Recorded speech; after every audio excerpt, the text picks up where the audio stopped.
I'd like to really acknowledge, Harry Bowling from Kane is going to be our speaker tonight, but Kane Funeral Homes are the ones who provided the planning guides that you have gone through like hotcakes. And so Harry brought more tonight. And so I just want to thank them for providing those planning guides for all of you. And if you haven't picked up a planning guide yet, there's more over here. And I encourage you to pick one up. It's how you can help not only do plan for the one you are caring for now, but help your children or those who are going to care for you in your future have all that information in one place. Okay, I want to talk a little bit about the books that we have, the new books that we have out on the table tonight. This one, Through Death to Life, is anyone can pick one of these up, but this is a guide to help plan a Catholic Mass.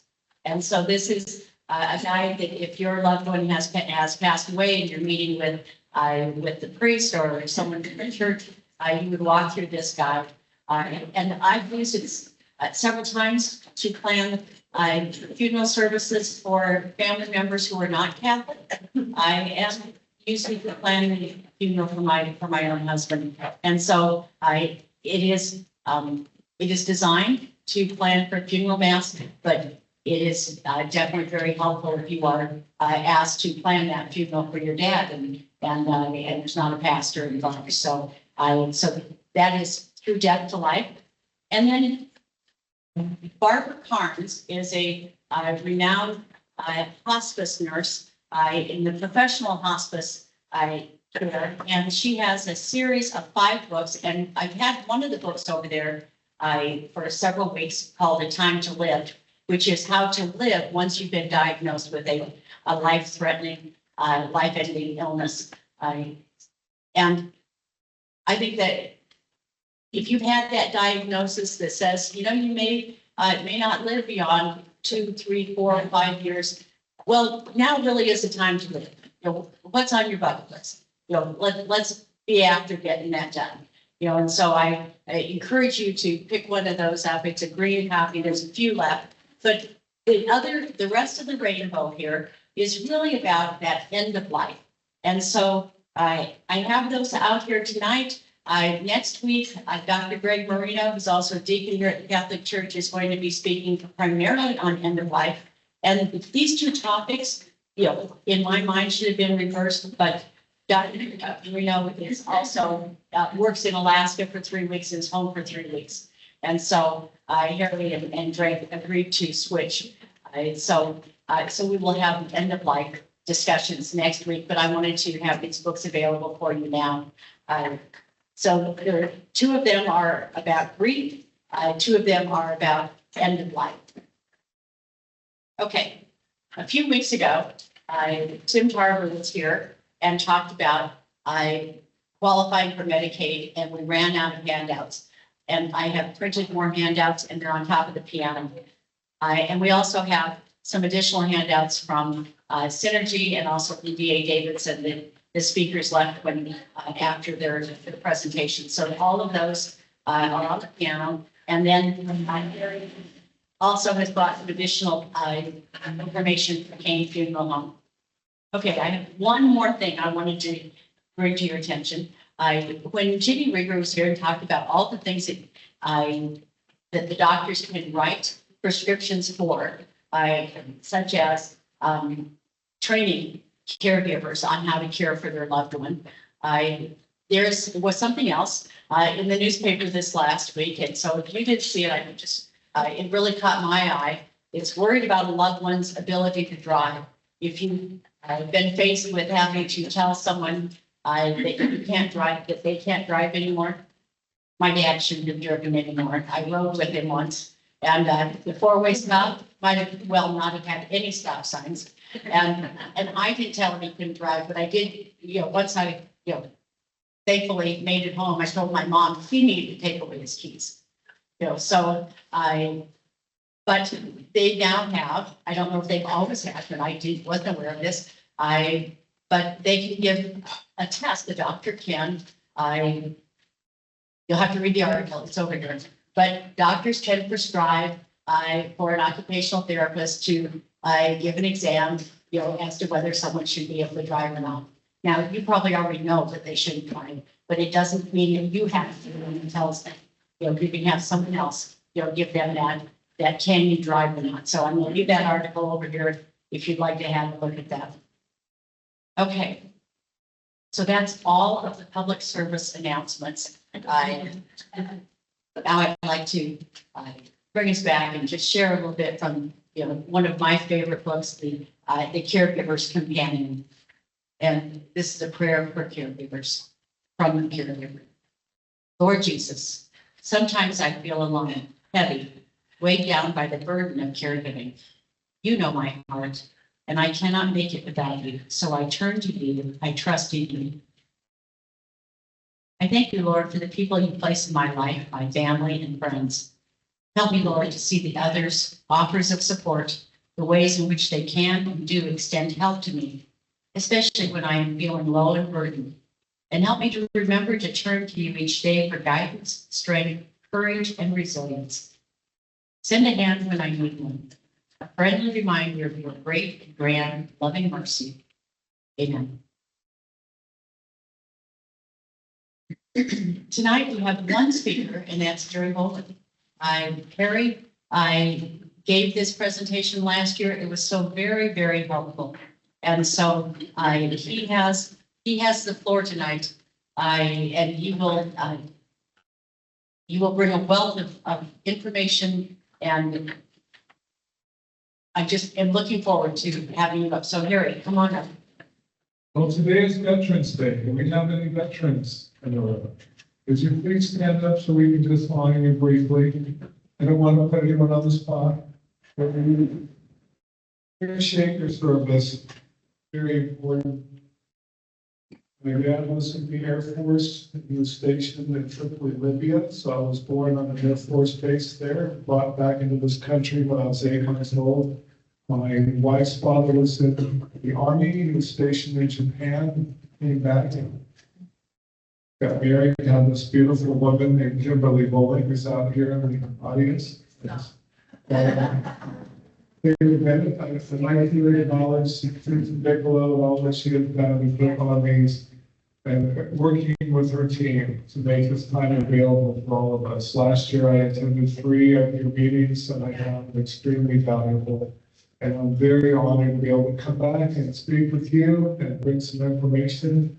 I know that the VA is taking this, so I wanted to thank Esther for her work tonight. I'd like to look into the camera here, thank Misha Sober, who's one of the point social workers, Kelly Sauer, and also the Wilbur Rodriguez, people I've worked with at the VA to help those in need, and all that I've learned from them. Helping me as a caregiver myself, when my dad, a veteran, suffered severe dementia and was no longer able to live with my stepmom. I was able to go through a quick learning curve of how to access VA benefits and get him into a hospice that would have cost $11,500 a month. Got him into the hospice. We approved 60 days. They re-examined his case and will give him an extension and then another 2 weeks, and then he left this world. A new better world. My wife and I were co-caregivers of her father who lived with us. He was a retired doctor and he suffered brain damage. He was no longer able to walk. Lost all of that coordination, was bound to a wheelchair. But his mind was so sharp, he could just murder Jeopardy whenever it was on TV. And all of our children that we were still raising at home have the most wonderful memories of Gramps and his antics and the time he drove his electric wheelchair to the swimming pool. And I had the privilege of working for a large company that believed in having home offices. So I was officed at home with everything you could need to do your job for 9 years. And 5 of those years, I was there to be his primary caregiver. And every day it was the same thing. My wife's nickname was Kim. Every day it was the same thing. Where's Kim? Where's Kim? She's at work, Dad. She's a teacher. She's working with 30 kids that are alternate learners. So she's gonna come home and she's gonna be burned out. So I was cooking for him, making sure he had coffee. He liked to stir his coffee with remote controls on the TV. We had a steady stream of remote controls drying out on top of the china huts. In about 6 weeks, they were good to go again. So I was recycling that. Did his laundry every day, made meals for him, helped him change his clothes. And he would say things like, "Where help me them into the van." He goes, "If I have to live like this, I might as well just shoot myself." But his family surrounded him, and one day we found him in his bed, getting ready, and all buttoned his sweater up and was ready to come to breakfast, and he just fell back quietly, had a heart attack. We knew nothing about the funeral service that I've been a part of now for 14 years, knew nothing about what to do. We just called 911, and out came the sheriff, out came the coroner, they examined everything. We said it's just a natural death. He's had a heart attack, go ahead and call a funeral home. And we went ahead and started going through making the arrangement progress. And here we are, we're just totally in shock. We don't know exactly what to do. There's all these caskets to look at. There's people sitting behind computers that seem so cold while they're typing, trying to help us through the process. And when I had the opportunity 14 years ago to interview with a funeral home in the cemetery, we had lost so many people by that time. I said, "Are you kidding? I'm not going a million miles within a funeral home or a cemetery." I've sat across the table too many times. Been to too many funerals. I have done funerals. I have spoken at funerals. I have sung at funerals. And it was just heartbreaking. But my wife wouldn't say anything. Kevin would not say anything because she knew it was exactly the right fit for me. I just didn't know it yet. So 14 years ago, I joined the funeral service. They've been helping families pre-arrange their funerals. I've helped them during funerals. And then I have been in charge of what we call aftercare, which means you circle back 6 to 8 weeks, maybe longer. There's so many services have been postponed because of COVID, because of the winters. And so by the time the service comes along, the person may have passed away several weeks already.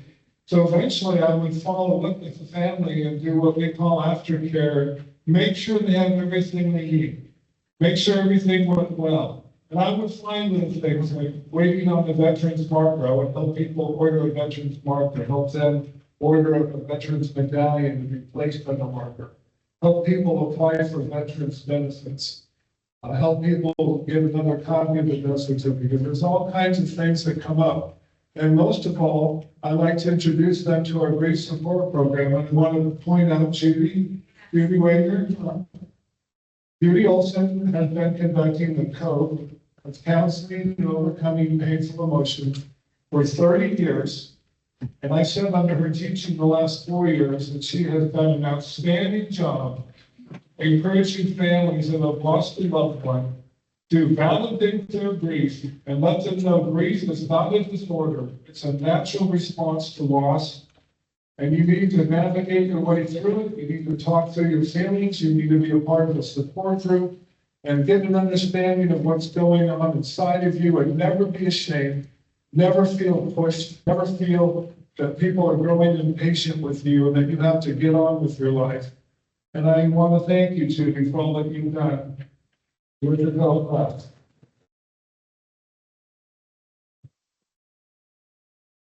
I was given some specifics by Susan, and I want to thank Susan for asking me just hone in on these key areas, because this is, when you start talking about the funeral service and pre-planning, there's a lot of different areas that people can focus on. So what we're going to focus on today to get started is, has everyone seen one of these planning guides?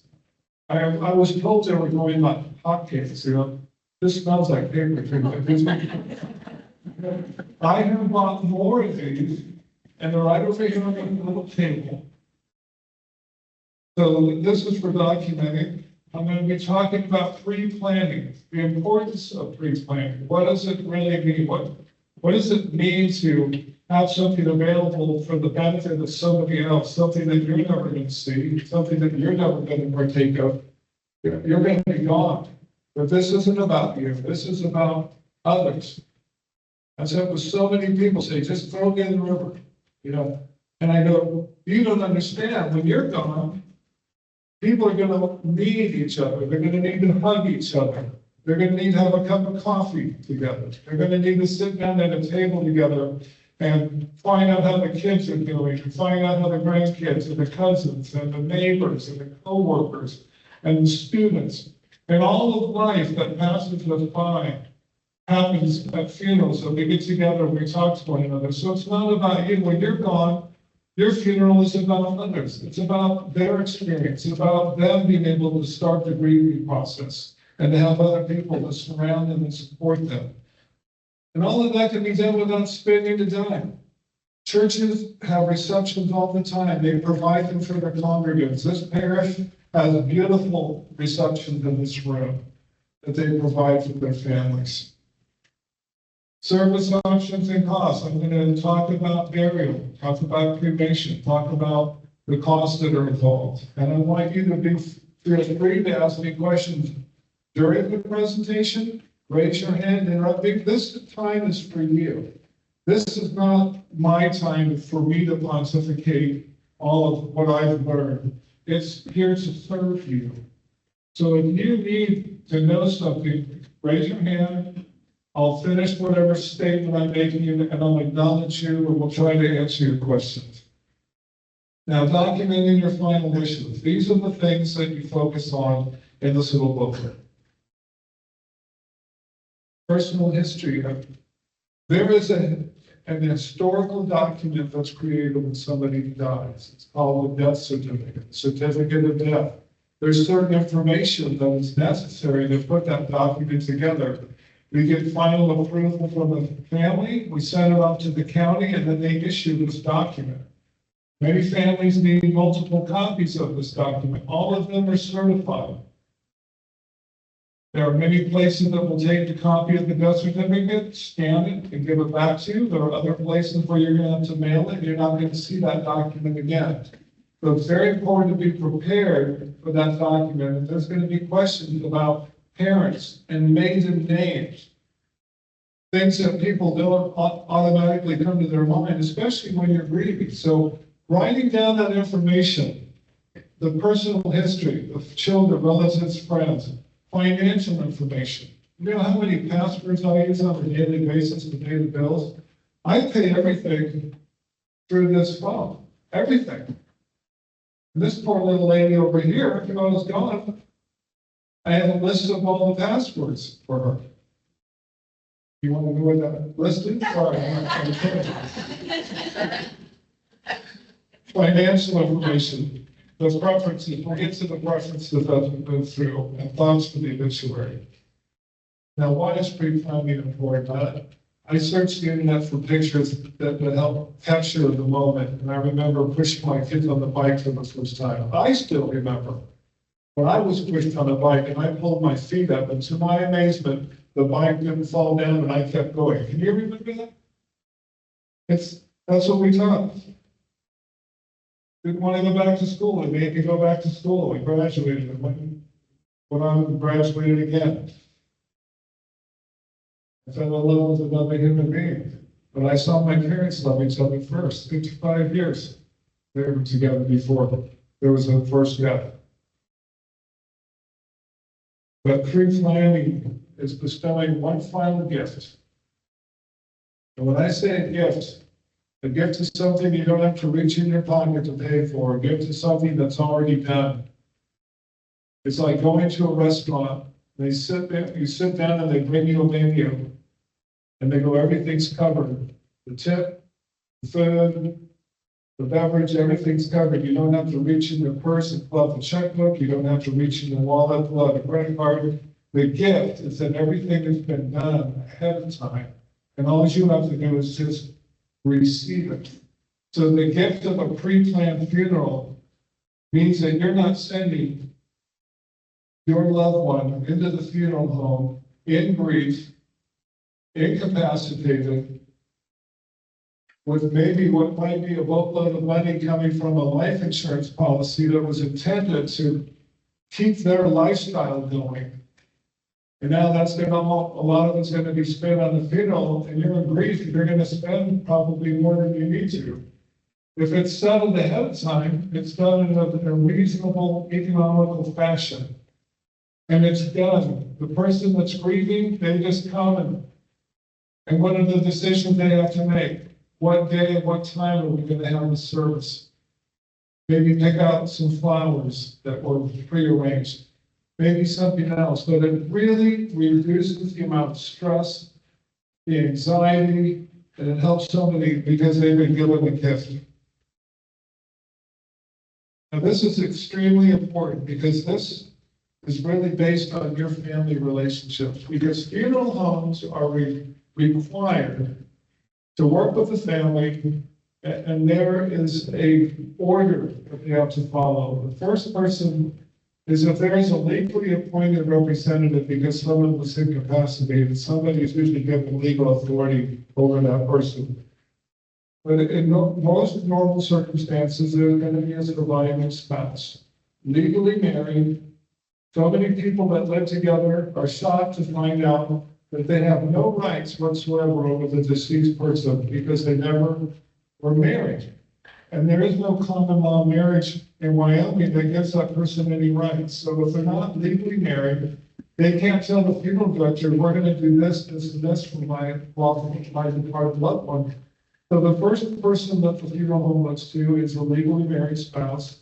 And then they look to parents and children and brothers and sisters and nephews. And they go on down the line of what is called the next of kin. But if you're doing a will, a living trust, working with an attorney, you can designate whoever you want to handle your funeral.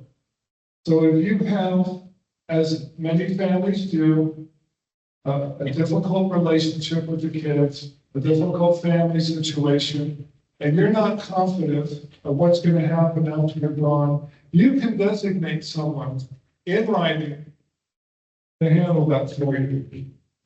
Now, I received this document under courtesy of Bishop Soper at the VA. I'm waiting for those that might be watching this later. Who invited me to a legal clinic for Legal Aid of Wyoming. And they gave me a form that I used to help a disabled veteran who was terrified of the fact that he could be cremated like his mom was after he died, because he said, my heart's desire is to be buried in a casket in a national cemetery. But I know that my nearest next of kin is not going to do that. They're going to go after the money. Because I have a policy that I got through the VA years ago. It's going to put $10,000 towards my services. It's enough to cover everything I want. But I'm afraid that my nearest next of kin is going to have me cremated and pocket the $7,000 difference between what I want and what simple cremation is. So with the help of Legal Aid of Wyoming, he filled out this form, he updated his will, and he followed Chapter 17 out of the Wyoming statutes, and it's page 194 of the Wyoming statute, Chapter 17, burial arrangements, that you can designate a person to handle your services. And the funeral home has to follow the dictates of this form. Even if there's a legal marriage where the spouse comes forward and wants to do something different, if the son and daughter want to come forward and do something different, they have to follow what this says. So it's very important to know about who you're going to designate to carry out your final wishes. And I hope that everybody in this room has such a solid family relationship that my words just go right over your head. But if you don't, if there's a dysfunctional relationship and you have concerns, then you have rights and things that you can do now to smooth out the way later.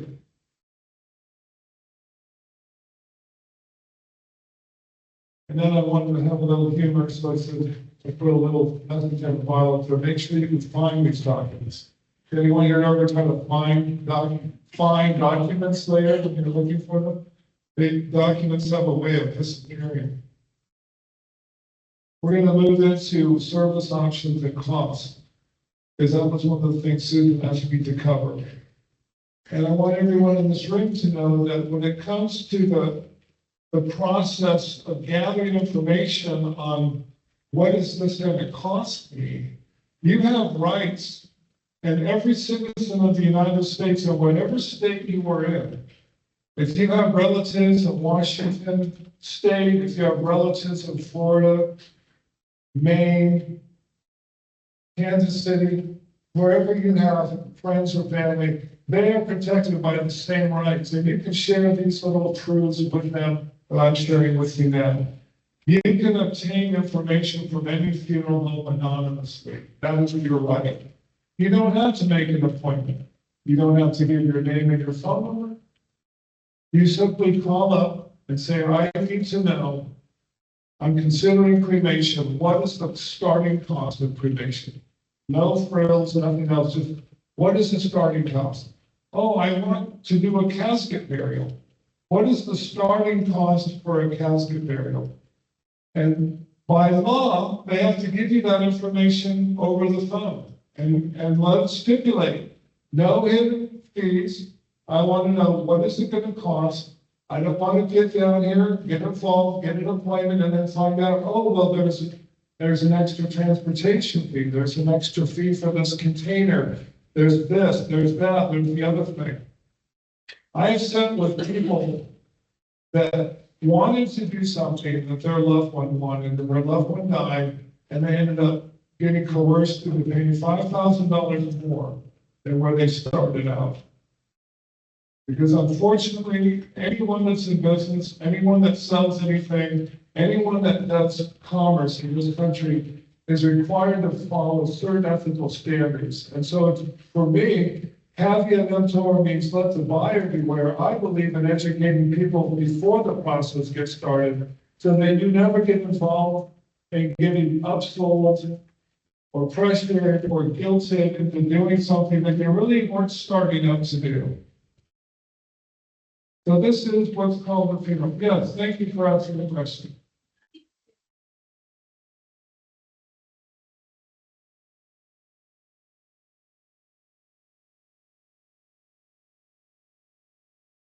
Yes, if you own land that's in the county, Sheridan County, yeah, if you own land, you can be buried on land, but it has to go into your documentation on your property so that if that property is ever sold, those people are aware that there's a little cemetery area. And after you move out of that property, you are not allowed to visit that property unless you're able to create an easement for public access to that area. And so there are some things that come about when you want to do that. But you can get buried on your property. But you have to be aware that it's going to have an effect in the future. And creating an easement may not be in everyone's best interest if they're trying to sell the property to someone else. We have done disinterments where we move people off of ranch land into another burial spot.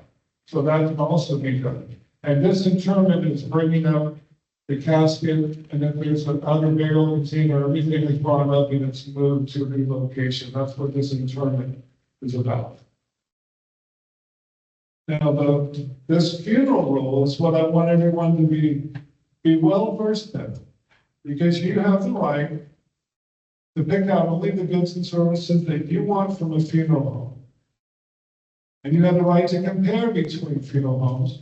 And you can do all of that completely anonymously. I just want you to just take a breath and realize I've had friends call me from other states, and they got to know what I'm going to do, and I go, let me call a few funeral homes for you, and I'll call. And I don't have to tell them anything. And there's two things I'm listening for when I call. The first thing I pick up on is this just a job for them, or is this a calling? Do they really care about what they're doing? Do they care about me? And then I want to know what their price is going to be, because I'm not making money. So I need to know. And when you're making money, we'll talk about this. So this is what funeral homes are required to do. They're supposed to present you with a general price list. And the general price list should make it extremely clear, without having to do too much reading, what is it going to cost to do cremation? You should be able to see it right away on the price list. What is it going to cost to do immediate burial, which is a casket burial? When it comes to caskets, they're required to give you a printed list of all the caskets from high to low price. You should be able to know before you go to showroom, before you start seeing the shiny bronze casket or the beautiful oak casket, that there are caskets available in all different sizes, shapes, prices, construction.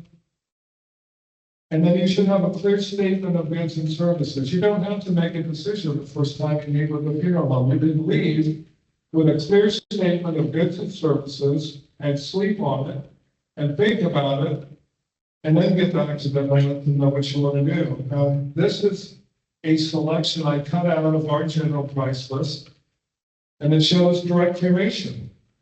And as you can see, direct cremation starts at $29.95.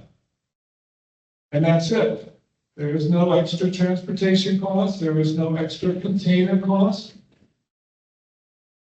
There's no extra cost to keep. We're required to refrigerate by the state law. We have to refrigerate. We don't charge extra for extra days while we're waiting for the service to start. It's $29.95, period.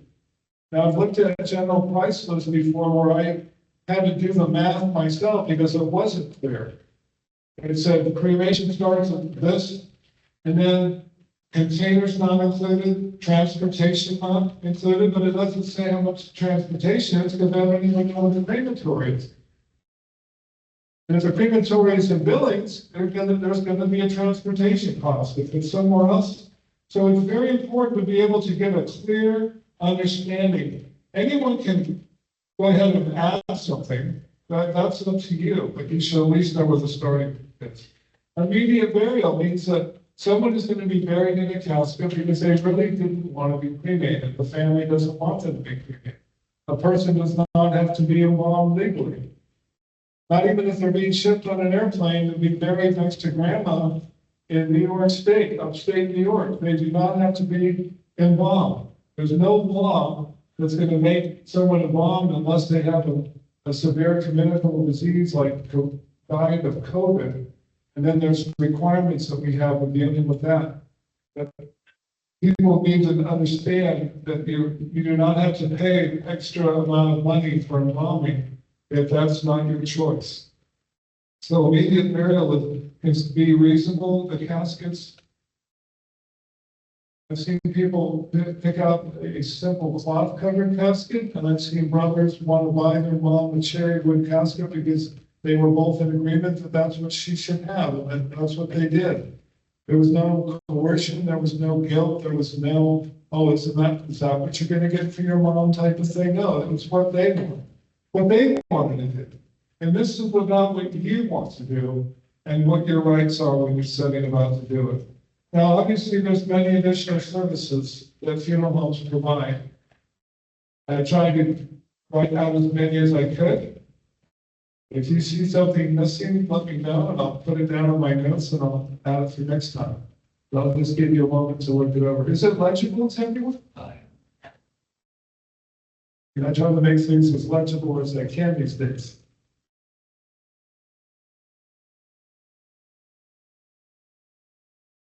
The laser engraver's in the office next to me, and it's fascinating to hear it going and see what it can do. Anyone here ever see a laser operation? Yes, Dick? So, this is for and I walked out having had a lot of those things added into a package. And can you designate what you want and don't need in a package? Yeah, you do not have to go with the package. There are a lot of funeral homes have packages. I worked at a funeral home that had packages, and sometimes people would get them, and then they would end up with all these things that they didn't really need or want. What am I going to do with these boxes of these things? And so I always kind of been an a la carte type of person myself. Like, I need this, but I don't need that. And then when I turn and release the bells, I know that that means a lot to people. It's an amazing bagpiper. I like to tell them the story of how I was in a quiet little chapel when a bagpiper came in behind us, and nobody knew he was there until we lit up those pipes. We all jumped out of our seat, girl, and we all jumped out because we didn't know he was behind us. The bagpipes were amazing. Anyone here been out of a funeral with their bagpipes playing? Isn't it something?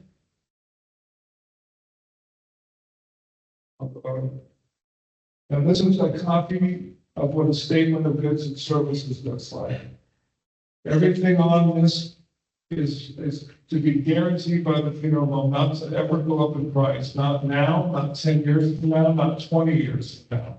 Everything on this section will never go up in price. So if somebody prearranges, they pick out their casket and they pick out their service folders and their guest book, and they're going to have a hearse go to the cemetery, they're going to have a limousine take the pallbearers, and they're going to have a visitation beforehand, or perhaps they're going to come to the church early and they're going to have the rosary, and then they're going to have the casket brought in, then they're going to have a service, then they're going to go to the graveside. All of that is all here.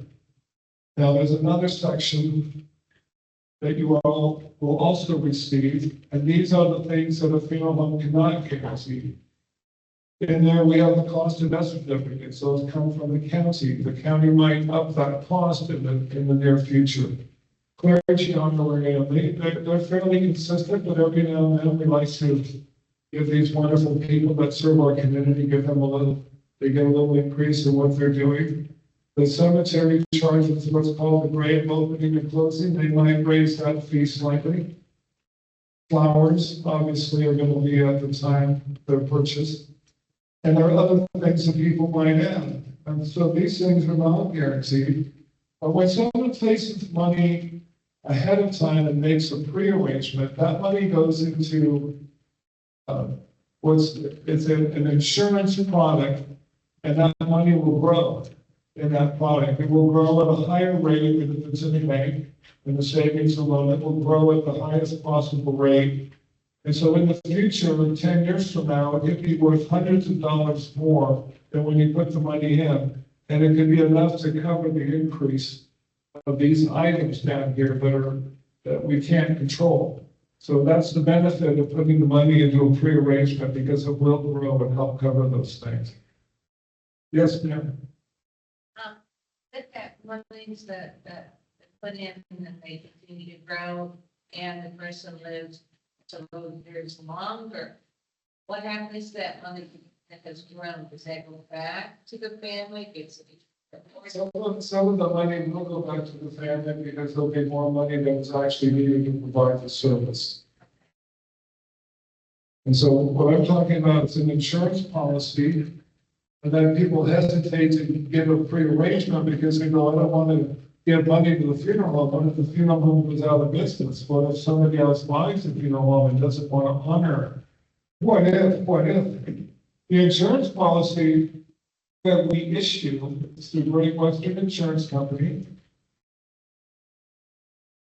It provides for a fixed cost for the family. And the funeral home is not allowed to touch that money because it's only your name, your date of birth, your home address. And the funeral home is designated as someone in the future that will be a beneficiary to provide the services. So it's linked to a contract, and it is completely untouchable by the funeral home. And if your kids or grandkids or brother or sister or cousin talks you into living in Florida or Hawaii, you can take this insurance policy with you and call a couple funeral homes in the area or have me call them and say, this person has a pre-arrangement. They've got $3,500 or $5,500 in this insurance policy. Will you take this and provide the services in the future? Will your general manager write a letter and go in the file that you're going to honor this at your funeral? I'll tell you what, they're foolish not to. I've never had a problem getting somebody transferred coming in or going out, because an insurance policy that's got the money locked up in it for a funeral, it's money in the bank to a funeral home. They can access it, they can use it. They didn't have to do anything to try to go out and, spend their own advertising dollars to get that. That just came in. It came in. Still valid when my loved one passes. Our contracts are guaranteed through Great Western. Somebody can use their life insurance at the time, but I can't dedicate a certain cost now, knowing that there'll be a different life insurance coming later. I just can help get that set up ahead of time to kind of expedite it. But the life insurance that I'm thinking of is primarily to maintain the living standard that someone is used to and to provide for their living. The kind of insurance I take care of is just to make sure that the funeral goes off without stress, without strain, that it's already covered and taken care of. And that's what our goal is. So Harry, someone can do all this pre-planning and not take out an insurance policy to cover the cost. They can still do all the They pre-planning. can pre-plan everything and know what they want, and then they'll pay whatever the rate is at the time the death occurs, and assign their insurance to the funeral home. Call their insurance company first to make sure it's assignable to funeral homes, so that there's no delay in providing the service. The other thing about having the pre-arrangement and the Great Western policy that we provide is that it is approved by Medicare. There's a little checkbox in the place of the form that we fill out that makes it irrevocable, which means money that's put aside for a future cremation, a future burial, and all the different services that might go with that, as opposed to whether you're Catholic or Protestant or non-religious completely, all the additional services that you might arrange. All that money is tied up in Medicare. When they're doing a spend down that gets you to $2,000 or less, that money is not counted by Medicare. It's protected, and it's not considered a hidden savings account that you can cash later because it's completely dedicated to the funeral. I think that's Medicaid. Did I say Medicare? Yeah. It's Medicaid. That's a typo. Yeah. I apologize. That's Medicaid. Policies of portal, I already mentioned that you can take this with you to another state. They provide the secure growth and the guaranteed pricing, which is very important because of the inflation things continue to go up, the cost of providing goods and services go up.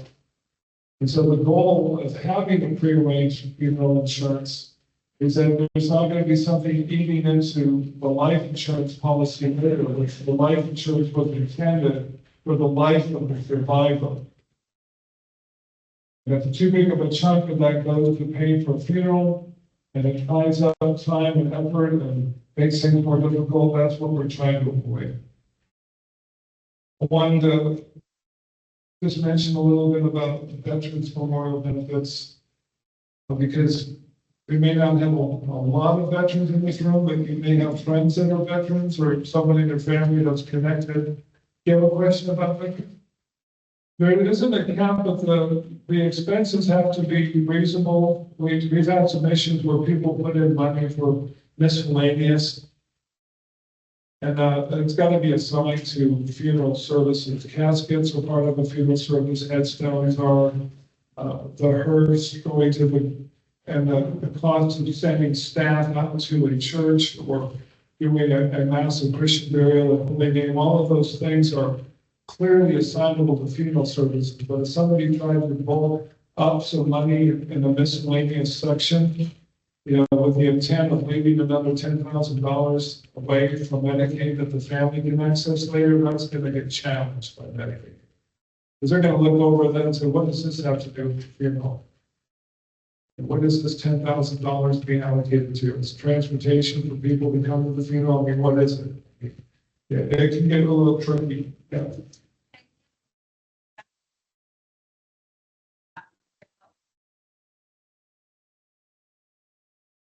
Well, that's what we got contested by Medicaid, but we were able to get the travel dollars released just with a little bit of a battle, with a bit of an uphill battle. Any other questions before I talk about veterans? It's very important. I have encountered veterans in my career in the funeral service that did not know that they could have a free burial plot at a national cemetery.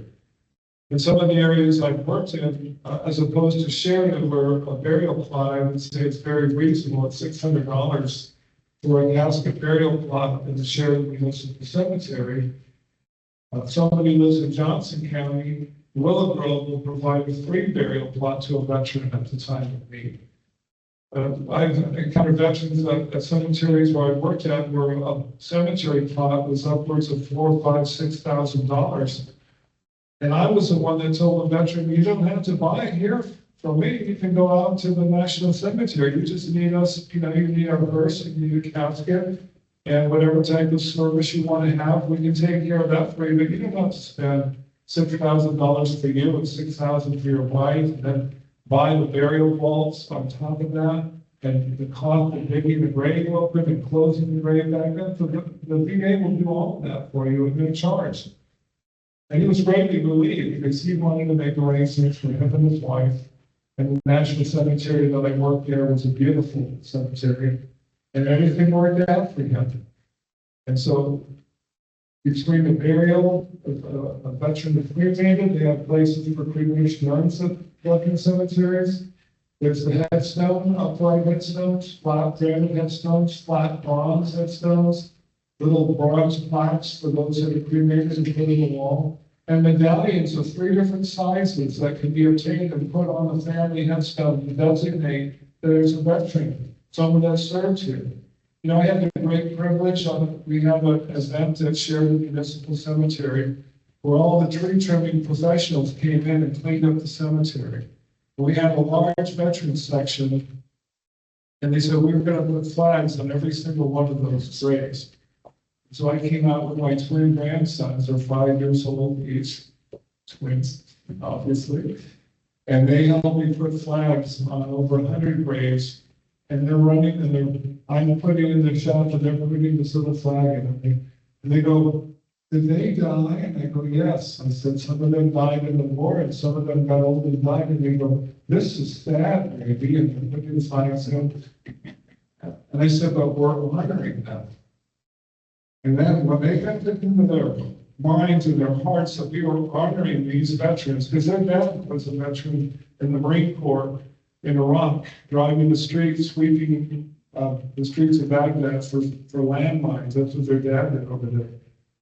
They started running ahead of me, and they started finding little stickers on headstones that showed that the veteran was buried there. They're seen about the size of the dime.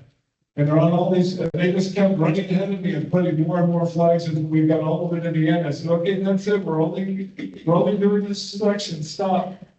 But it was so wonderful to see that. And that's why it's important that veterans understand these memorial benefits. And if anyone have any other questions about Medicaid, Social Security, life insurance, these are common questions I get, please feel free to ask now. I have all of the information over at this table. I have a checklist of things that need to be handled when somebody passes away. It's very important to have one of these, so please make sure you go over and get one.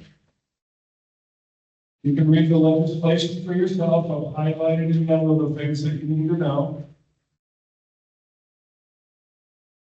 And the planning guides over there.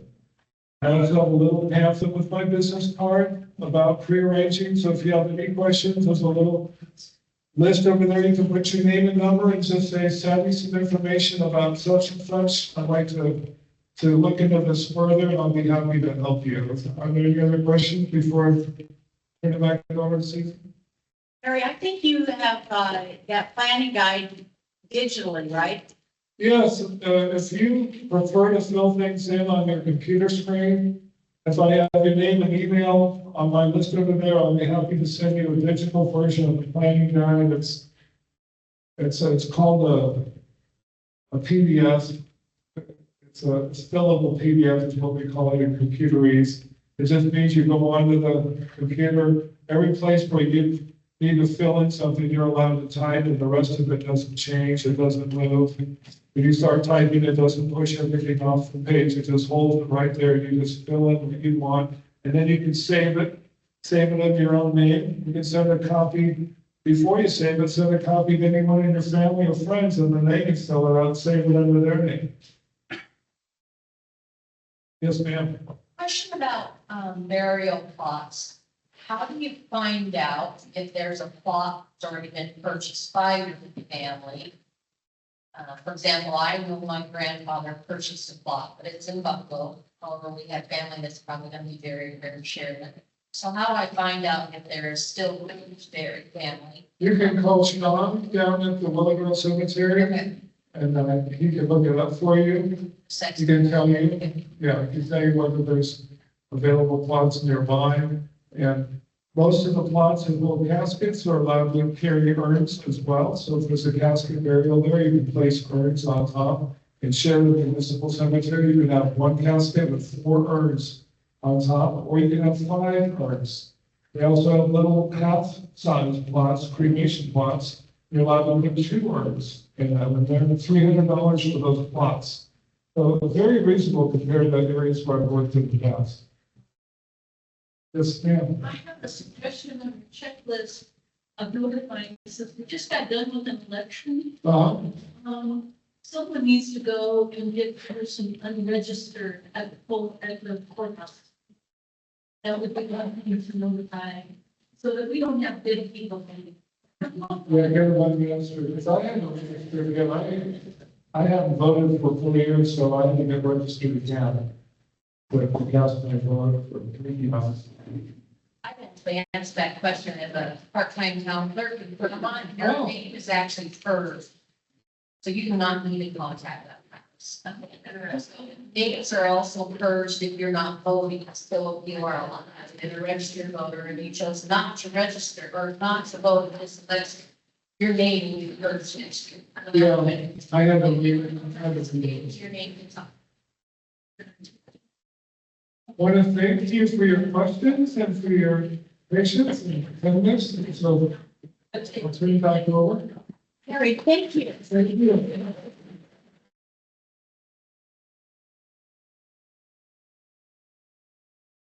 Harry, thank you very much for coming and sharing your insight, your experience with us. This is the second year we've had the caregivers workshops. And I sat through Harry's presentation last year as well, which was just a month before my husband passed away. And having the pre-planning I did do, my husband had worked with, he was a teenager at the church, and he worked with teens, and so he said, okay, when you need to call, have them call a funeral home, have them call teens. But I want you to know, you should decide now, for your loved ones, who you're going to have them call. My husband passed away at 2:00 in the morning in the hospital, and the first question they asked me is, which funeral home should we call? So I was so relieved that I knew the answer. I didn't know a lot, but I knew the answer to that. And God bless her, Kate, who Harry works with, came to the funeral, came to the hospital. She was there about 3 or 4 o'clock in the morning, and we said, we'd like to have the funeral in 2 days from now. And she said, well, she was really kind of funny. She said, today is Thursday. I don't know if she thought I had forgotten what day of the week it was, but she said, okay, you have a list of things to do. And I said, I have family right here and we'll get them done. And we did, and they just were awesome in doing it. And so, having some of those questions I already answered is so very important. It just is a huge relief to the family who's taking care of arrangements. And I've just really appreciated how kind and thoughtful everyone at Keynes has done through that. I did need to send greetings from Daniel Sessions. He's the son of the owners. He's a licensed funeral director. He does a lot of the headstones and the final engraving and the laser engraving and all kinds of services to the community. And he was pretty worn out and couldn't make it here tonight. He had spent time with his family, but he said, please say hello to everyone for me. I'll be seeing this young man working with Katie right alongside her.